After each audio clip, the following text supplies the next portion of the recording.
இபாதி, அல்லாஹ் யாருக்கு நாடுகிறானோ, யாரை நாடுகிறானோ அவனை வாரிசுக்காரனாக ஆக்குவான்.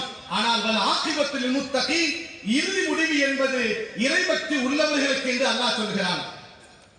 அன்பானவர்களே, வக்ஃப் என்ற ஒரு அற்புதமான இந்த இபாதத், எப்படி தொழுவது, ஜகாத் கொடுப்பது, ஹஜ் செய்வது, தான தர்மங்கள் செய்வது, குர்ஆன் ஓதுவது, மக்களுக்கு சமூக சேவை செய்வது ஒரு வணக்கமோ ஒரு இபாதத்தோ, வக்ஃபுடைய சொத்துக்களை பாதுகாப்பது கூட ஒரு இபாதத்து தான்.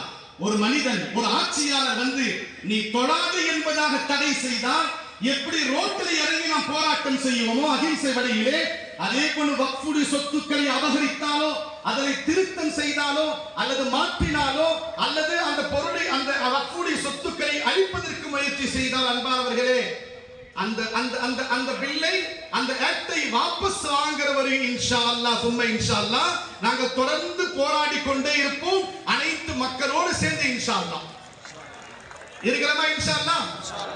அதன் அடிப்படையில் தான் நாம் இத்தனை நாட்களாக டிவிகளிலே பார்த்துக் கொண்டிருந்த இவர்கள் எல்லாம் நேரடியாக இறைவன் கொண்டு வந்து அமர வைத்திருக்கிறார். புரிஞ்சுங்களா? நாங்கள் முஸ்லிம் சமுதாயத்தை சேர்ந்த சார்பாக ராசா அண்ணன் அவர்களுக்கு நாங்கள் நன்றியை தெரிவித்துக் கொள்கிறோம்.